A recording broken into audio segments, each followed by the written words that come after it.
The Baltimore Ravens and Chicago Bears are in two very different places right now, trying to send two very different messages in their Week 8 game.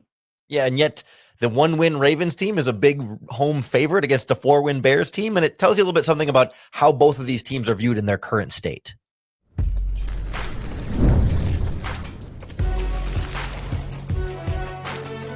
You are Locked On NFL Crossover, part of the Locked On Podcast Network. Your team every day. You are Locked On Ravens and Locked On Bears. Welcome into a crossover Thursday edition of Locked On Ravens and Locked On Bears. I'm Kevin Ostreicher of Locked On Ravens. He is Lauren Cox of Locked On Bears, and we are here with you on the Locked On Podcast Network, your team every day. Thanks so much for being here with us today, making both Locked On Ravens and Locked On Bears your first listen each and every single day. And thank you out there to all the everydayers, the first-time listeners. If you're somewhere in the middle, thank you as well. We have 5 days a week of both Ravens and Bears coverage for you on Locked On Ravens and Locked On Bears. We have a jam-packed episode today. Two very different teams in two very different spots right now, as you have the Bears on a 4-game winning streak and the Ravens on a 4-game losing streak, looking to continue the momentum if you're the Bears, or trying to get some momentum if you are the Ravens. Want to remind everyone today's crossover Thursday edition of both Locked On Ravens and Locked On Bears is presented by PrizePicks. Download the PrizePicks app today and use code LOCKEDONNFL to get $50 in lineups after you play your first $5 lineup. Lauren, this Bears team on a nice low 4-game win streak. The defense is forcing turnovers left and right. You're getting contributions from a lot of unsung heroes, it feels like. And seems like Ben Johnson's first year, while, again, not perfect, has gone in a pretty good direction for the Bears so far. What's the biggest story in Chicago right now as you'd like to get some more momentum? Yeah, I think big picture, this is a Bears team that went from the big difference between last year and this year is finding a way to win versus finding a way to lose. Like, they couldn't get out of their own way last year, and right now they seem to be finding ways to come up with these 1-point win over the Commanders, 1-point win over the Raiders, and a lot of that's the turnovers you talked about there, or it's clutch plays at the end of the game that might make up for mistakes you've seen along the way. And so there's a feeling like, okay, you beat a pretty good Commanders team, but maybe the Saints aren't that great. Maybe the Raiders aren't that great. So there's a little something to prove, even on a 4-game winning streak against a team like the Ravens, that even on a 4-game losing streak still is the home favorite. And if Lamar Jackson plays, it might be the biggest test the Bears have had in quite a few weeks. Yeah, and Ben Johnson kind of echoed what you're saying there in terms of how he views the Ravens, saying, quote, the record doesn't indicate what they're capable of doing. They can put up points in bunches, and this defense is always, since Harbaugh's been there, they've always found a way to respond. He also said, Coach Harbaugh, he's only had 2 losing seasons,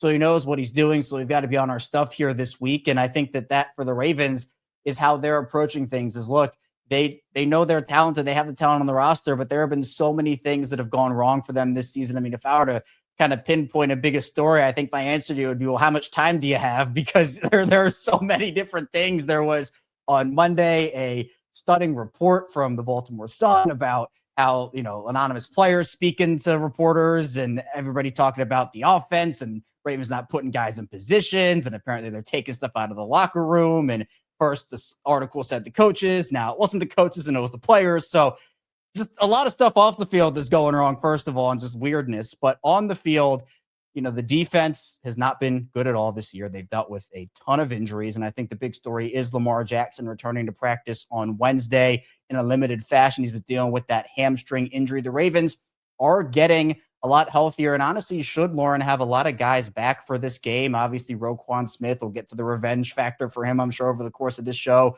against the Bears. He is expected to play, at least at this point. We'll see. Nothing guaranteed. Only 2 Ravens missed practice, and that was Marlon Humphrey and Tavius Robinson. Tavius is going on IR, so he will not play in this one. The Ravens only have 3 outside linebackers on their roster at this point because they decided to trade it off away to Los Angeles, and then, of course, Tavius gets hurt the next game. So a little bit of lack of depth there, but Lamar Jackson, look, with all great quarterbacks, the floor is just going to get so lowered and the ceiling is going to get so lowered when you don't have a guy like that on the field. If Lamar does not play in this game, I have 0 confidence in Cooper Rush. I have maybe 1% confidence in Tyler Huntley because he is what makes this team go. And he also masks a lot of poor offensive line play that's been going on. And even he hasn't been able to mask some of it considering how poor they have been. So again, that's kind of like the short Spark Notes version of what's going on in Baltimore right now. There's a lot more than that. But again, we'd be here for probably like 2 hours if I went into it all in detail after detail after detail. Yeah, and that's why I want to pin down a little bit on the defense here, because I think we can all get a gist of Lamar Jackson in versus out. We don't have to hammer that home too much. We kind of get that. But this Ravens defense, 32nd in points allowed, 30th in yards allowed. We know they've been bad a lot of the season, but you talk about them getting healthier and guys coming back. And even that last game before the bye, they hold a pretty good Rams team to only 17 points. Has there been real progress that just hasn't yet been reflected in it because of how bad they were at the beginning? And I guess are you expecting that the Ravens defense we see against the Bears should be better than the last ranked defense in football, or do you still feel like they got to prove it? I think they definitely still have to prove it. I mean, you're right. That Rams game did, I think, a lot for confidence levels in that defense. The Rams did make some mistakes that helped out Baltimore, including a couple of pretty easily overthrown balls by Matthew Stafford that could have been touchdowns or drops by Devontae Adams. But every team benefits from mistakes in every game. So I'm going to give the Ravens their credit defensively there and say, look, I mean, you saw the Rams the next week go abroad and put up 35 on Jacksonville. That's a really good offense there. And even though Puka went down in that game, even still, I mean, they did that without Puka. So I think that for this Ravens defense, there have been a couple of problems for them this season. First has been turnovers. I mentioned the Bears. They're the best turnover defense in the league. Turnover percentage. The Ravens are 30th in the league in turnovers, with just 3 in their first 6 games. They're obviously 30th as well in turnover percentage. They're also not getting a ton of pressure on the quarterback, which, of course, I mentioned with them not really having a bunch of outside linebackers. That's not great. But when you look at the Ravens sack leaders so far this season, you would think that it'd be a bunch of guys, vying for the spot, and it's a bunch of people that have been playing for a lot of the year. Nnamdi Madubuike is their sack leader, and he has not played since week 2. So it's been rough for them in terms of that. Nnamdi was a really big presence on the interior. He's out for the season. They haven't been able to replicate a lot of that. Tavius Robinson also has 2 sacks. He is also now not going to play, and he broke his foot. He's not going to be back for a while. So Baltimore, in terms of, a bunch of different avenues, they're just not playing great right now. They're not wonderful in the red zone. They're a bottom 5 red zone conversion defense. They're a bottom 6 third down percentage defense. There are so many different issues, but I think if you want to try to beat this Bears team, you have to try to speed up the clock of Caleb Williams, who, again, you mentioned his play over the past couple of weeks. You got to put pressure on him, speed up that internal clock, force him to go through his reads a little quicker, and just hope he makes some mistakes and you force some of those turnovers. I think this game will come down to the turnover battle. Baltimore's defense, though, has not done a great job at forcing those. Yeah, you're right about the turnovers. That, yes, it absolutely matters every week, but especially I think for this Bears defense, they've been maybe a little bit more turnover reliant than you'd like to be. Last week against the Saints are kind of a bad team. I don't need to. They're going to get turnovers on bad teams, but when they played the Commanders and the Raiders in each of those 2 games on this winning streak, the other team punted once in each of those games. Every drive was either points or turnovers. Rarely was it a true defensive stop on third down, get you off the field. So if it's Lamar Jackson and he can take care of the football and not put the ball in harm's way, this Bears defense is going to have to struggle a little bit more to make those stops and not give up field goals or touchdowns on every drive. And worth noting, Derrick Henry and his ball security is going to be a big factor here, because it's not just interception. The Bears have forced a decent number of fumbles this season as well, and vice versa. I think Caleb Williams has gotten away with some interceptable throws the last couple of weeks where he had one against the Saints, but could have had a couple against them and a couple against the Commanders that bring the performance down a little bit. And they need him to kind of get back to more crisp timing and connection with the receivers, because last week they were a run the ball and defense kind of team that wasn't their strategy the first few weeks of the season, but it worked really well for them. And they're going to try and continue the same thing against Baltimore with the hopes that, hey, this bad defense should help Caleb get quote unquote back on track a little bit more and reduce some of the concerns that they had the last few weeks.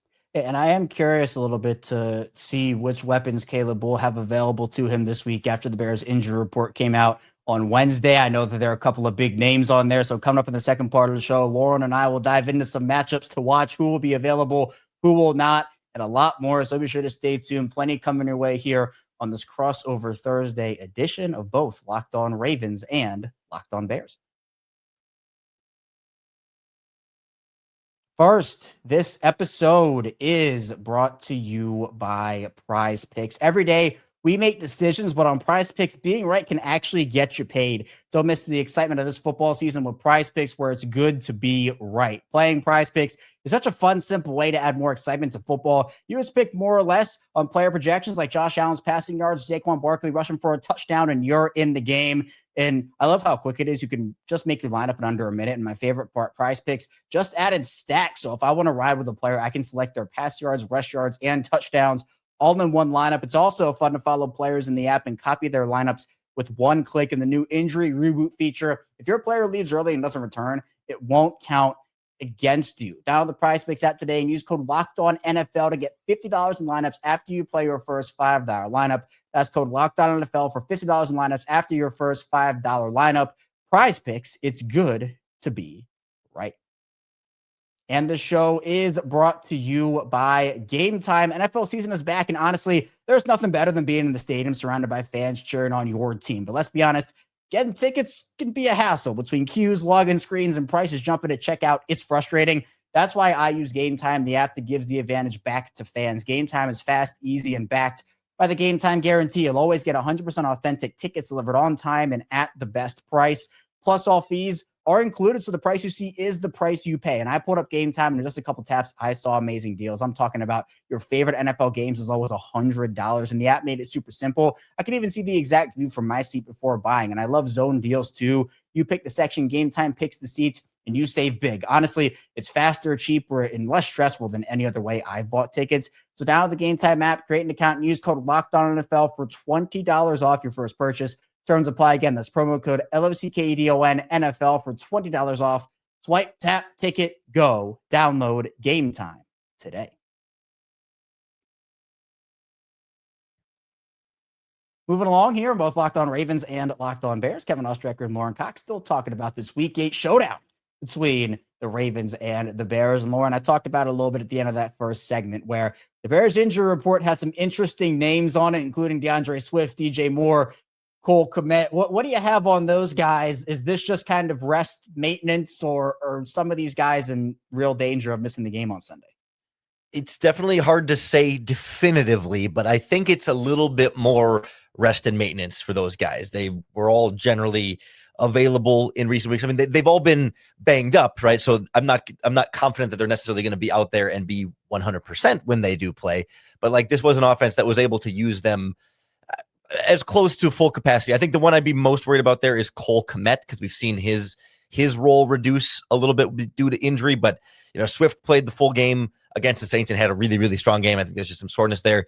DJ Moore's been dealing with this hip and groin stuff for a couple weeks as well. He actually spent a night in the hospital after the Commanders game a couple weeks ago on Monday night, and then played the next game against the Saints. So like they've been able to be out there, but it's just more about like limitations there. And I think the bigger concern for Bears fans is actually the defensive player who missed practice, cornerback Tyreek Stevenson. His injury happened last week, and that's going to be a matchup I'm sure we'll talk about in a second here, but we can stick with the weapons. But that's where you're already banged up in the secondary, and if he's gone, that's a bigger deal. But they feel pretty good about the depth they have with the weapons, maybe everywhere except running back, because Swift kind of been the go-to guy there. But they've got receivers they like. They're certainly, the more time Kmet misses, the more time Colston Loveland will play at tight end, and they're perfectly fine with getting some of their younger guys more playing time there.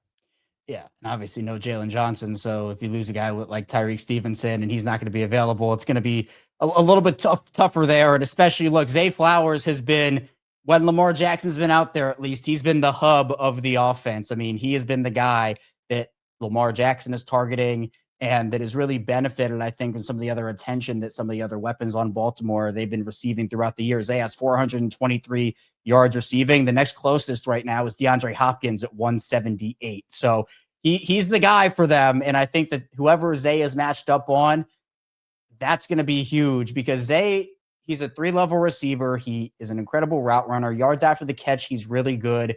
And I think on some of those third down conversions, we started to see that he can be a chain mover for them. And in year 3, he's now been through a couple of seasons. He has figured out a little bit more how to settle down in spots, work back to Lamar Jackson, which has been really cool to see. And his quick area burst is also incredible. So, I mean, that's something I'm looking at. And I think whether Tyreek Stevenson is out there or not, that's going to be a guy the Bears definitely have to hone in on. And hopefully the Ravens, because when Lamar's out there, I mean, they put up points for the most part when Lamar's out there. The problem is, like, I say this against that Houston team that they lost to, 44 points. I'm like, hey, if Lamar Jackson played in that game and they put up 40, well, the Ravens would have still lost 44-40. I mean, it's the defense that needs to figure things out. But I'll tell you what, Zay Flowers is one of those guys that I'm really looking at for this Ravens offense, and someone the Bears defense is going to have to look at too.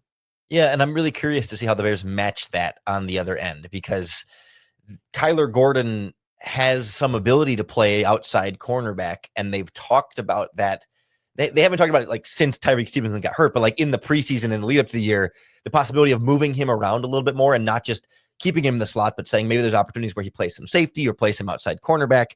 When Stevenson got hurt against the Saints, they brought in Nick McLeod off the bench. So essentially they had two backup outside cornerbacks and left Gordon in the slot. But with somebody like Zay Flowers, who they move around in the slot and to the outside, could they just say maybe it's easier to just have Gordon shadow him, that when Flowers in the slot, Gordon's gonna stay there with him, of course. And then when he goes outside, we'll just have Kyler follow him too there, so that you don't have, a bench special teams kind of cornerback trying to cover one of the Ravens' top receivers up and down the field. Like it's they've been able to get by fine with one backup in place of Jalen Johnson starting in Nashawn Wright, but two of them, certainly against a Lamar Jackson led team, is going to concern me, whether it's Hopkins or Bateman on the other side. In whatever rotation, you're going to see these Bears cornerbacks try and cover them. It's not a matchup I'm super confident in, and whether that then forces the Bears to play more two deep safeties, and then you take a guy out of the box, and then it becomes harder to stop the run. And we've seen Dennis Allen want to blitz to generate pass rush because they're not getting it as much from a 4-man rush as they'd like to. Like, there's some real ripple effects here of like how they're going to attack the Ravens offense. Yeah, and I think the interesting thing to me is, you look at the Bears defense and all the turnovers that they force, but in terms of yards per attempt, they're the second worst rushing defense in the league, giving up 5.3 yards per carry. Pass defense, not much better at 28th in the league at 6.9 yards per attempt given up there. In your estimation, Lauren, I mean, look, turnovers are a huge deal and honestly help out the offense a ton as well. But what do you what's your estimation of how good this Bears defense actually is right now, all things considered? Yeah, it's a little bit hard to tell because they've been better the last couple of weeks. Like, really, since the bye week, they made some adjustments. That was the week 5 bye week for them. So the last 2 games, they've been really good against the run. They've loaded the box more. They put 8 or 9 guys in the box more often. A lot more single deep coverages than we saw the first few games of the season. They've blitzed more. They've gotten more aggressive up front. And so in some ways, it feels like they've made some real progress, and that just the averages are still inflated from the first handful of games of the season. Like, the Commanders were the number 1 rushing offense in football, and they held their running back under 4 yards per carry. I think it was under 3 yards per carry, but it was Jaden Daniels' legs that they had more trouble containing. So then it plays back into the Lamar Jackson matchup this week, where it's like, if he's out there, or even if it's Snoop Tyler Huntley, like the Bears were able to get to Jaden Daniels. They just couldn't actually bring him down. There were a bunch of missed tackles on the quarterback there that helped the Commanders manufacture a running game when their running backs themselves weren't able to do it. But I still think there's definite vulnerabilities in this Bears defense, especially if Tyreek Stevenson is indeed not able to go. The Saints had a couple of scoring drives that looked way too easy last week for not a very good Saints team. So I think the Ravens are going to be able to get theirs in this game. And I really do think the amount of balls they put in harm's way from a turnover perspective is the absolute difference in winning and losing this. That if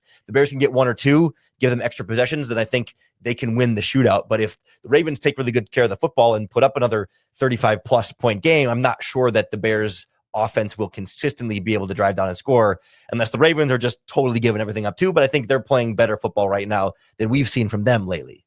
Yeah, it's something I talk about all the time. You mentioned extra possessions, and any offense, even if you're good, not good, somewhere in the middle, the best way to stop an opposing offense is to keep them off the field. And that's the big thing here. It doesn't matter who you are. And those turnovers the Bears have forced, like you talked about, Lauren, has been so huge, not just for getting the defense off the field, but putting the offense back onto it. And that's something the Ravens, unfortunately, have not been able to put in their favor from both a defensive perspective or an offensive perspective. And it's hurting them in both of those ways. But I think we have to talk about the Roquan factor at some point here. So we might as well just do it now. Roquan, he's not coming back to Chicago. Chicago's coming to Baltimore, but Roquan is going to be playing against Chicago for the first time. The last time these two teams actually matched up was back in 2021 when Roquan was still on the team.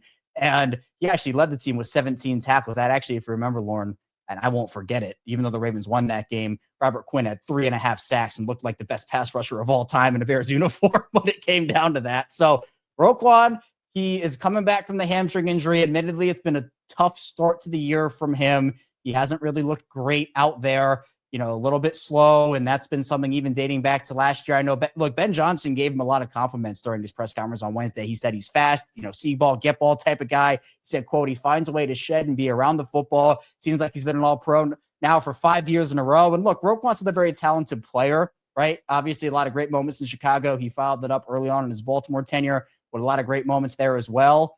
But I think for Roquan, the big thing is, how healthy is he at this point? It's close to 100% as he can get, hopefully, but he's going to have to go up against an offense that, depending on who's out there or who isn't out there, that chess match, I feel like, between Roquan and Caleb Williams is going to be really intriguing.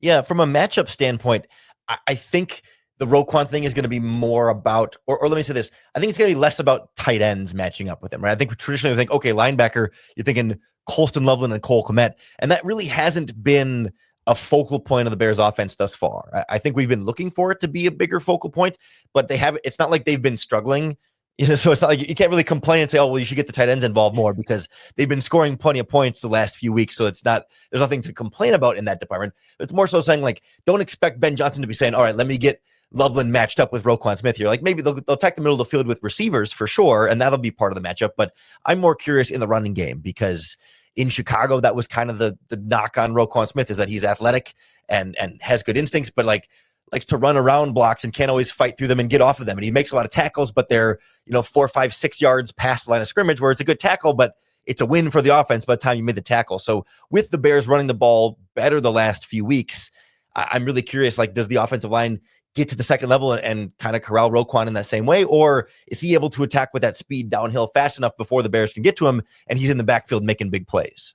Yeah, he's going to have to diagnose things early, get his guys in position. I think he and Kyle Hamilton both. Hamilton's another player who, they made that move, trading it off away. They brought in Alohi Gilman from the Chargers, and Gilman's arrival helped free up Hamilton so the Ravens could play him more in that Swiss Army knife role, at least more than they could have. The Ravens have seen some struggles. I mean, they essentially have had to play a lot of their rookie class just by necessity because of how many injuries they've suffered so early on. But, even a guy who had a big role from the jump, and Malachi Starks, that rookie safety out of Georgia, he's been, second guessing himself. He's admitted and hasn't necessarily lived up to the expectations early on. Mike Green, who was their second round pick, hasn't been as dominant as many thought he would be. And he's now going to have an even bigger role with Tavius Robinson being out. So those veteran guys on the team, like a Roquan, like a Kyle Hamilton, and some of the other guys, they're going to need to step up in a huge way. If the Ravens want to get this one in for Chicago, just being able to, I guess, outsmart that Ravens defense, put them in bad positions, and make sure that they can put up points. Because,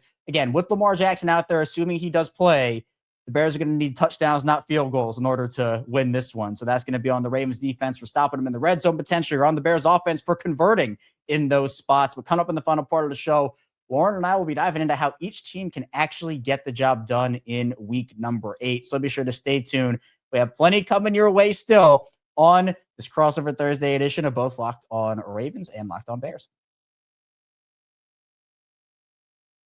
First, this show is brought to you by Mazda. Mazda crafts cars for those who do more than simply move. Mazda delivers confidence with every ride, with more IIHS Top Safety Pick Plus awards than anyone else as of August 2025. From footwork to breathwork, athletes sweat all the details. Mazda brings the same intention to how they craft every model. You can feel Japanese craftsmanship in every detail, from the metallic accents to available Napa leather upholstery. You can make everyday drives feel like anything but, from smooth handling to intuitive controls. With all-wheel drive standard in every crossover SUV, you can drive with confidence through almost any season. Like our players, we sweat every detail, because when you make every move count, impossible becomes irrelevant. Mazda, move and be moved. Continuing on this crossover Thursday, it is Locked On Ravens and Locked On Bears. Kevin Ostreicher and Lauren Cox still diving into everything you need to know heading into this Week 8 showdown. Want to again remind everyone that today's crossover Thursday is presented by PrizePicks. Download the PrizePicks app today and use code LOCKEDONNFL to get $50 in lineups after you play your first $5 lineup. Well, Lauren, we've talked about some big stories. We've talked about some big matchups, but there are paths to victory that both these teams can take to get the job done. The Bears hoping to extend their win streak to 5. The Ravens hoping to get back on track. They need to win almost every game remaining in this season to try to make a run at the playoffs. From the Bears side of things, what do they need to do to pull out a victory on Sunday? Yeah, I think the thing I'm watching for the most there is how much the Bears do or don't get in their own way. That's really been the biggest concern along this winning streak, which is, I know it feels like a luxury to say when you're on the losing streak over there, but like, if you bear with me, that like it has felt like the closest the Bears have come to losing in this time is when they've stopped themselves more than opponents really stopping them. And that's where I still am not fully confident in this team even beating the Baltimore Ravens on Sunday, because it's penalties, it's miscommunication between quarterback and receiver, and it's just little things that you would like to see a team have cleaned up by week 6, week 7, week 8 in the NFL, like this time of year. That, okay, it's the first year under Ben Johnson and new coaching staff, so there's some connections there, but like false starts and illegal formations. Like, it's not just like a holding here or a defensive pass interference there, but it's the really like self-inflicted type of penalties, a roughing the passer where you go high for no reason. It's just like you're giving the other team extra chances, and a team that's good like the Ravens, that is certainly as talented as the Ravens is, I know they've been struggling, but like they can absolutely take advantage of that. And if the Bears can kind of just get out of their own way and wait for, this Ravens defense to make some mistakes here and there, and then depending on what happens with Lamar Jackson, maybe you wait for the Ravens offense to make some mistakes here and there. You don't have to do too much to be able to just win this game. You just kind of let the game come to you a little bit more. Caleb's been pressing a little bit. Some of the other guys on offense have been trying to do a little bit too much. And in theory, take a deep breath, slow it down a little bit, take it out of Lamar Jackson's hands if he's playing, and play your game. And I think that's, it sounds too simple, but like that's all the Bears have to do to win this game. Like, you have playmakers. Ben Johnson's going to get receivers open. Just throw them the ball. You don't have to force these downfield passes. Just let them run their game. You run your running game and hope defensively you get a turnover or two. And like, that's kind of the winning formula for Chicago right now. Yeah, and for Baltimore, again, turnovers are going to be the name of the game here for both teams, and I think whoever wins that turnover battle probably does win the game. But I also do look at the conversion percentages, and Chicago has been incredible on third down this year as a defense. They've been getting teams off of the field in those situations. Right now, the Bears are third in the NFL in terms of third down conversion rate, just giving up 30.5% of those opportunities, which is incredible.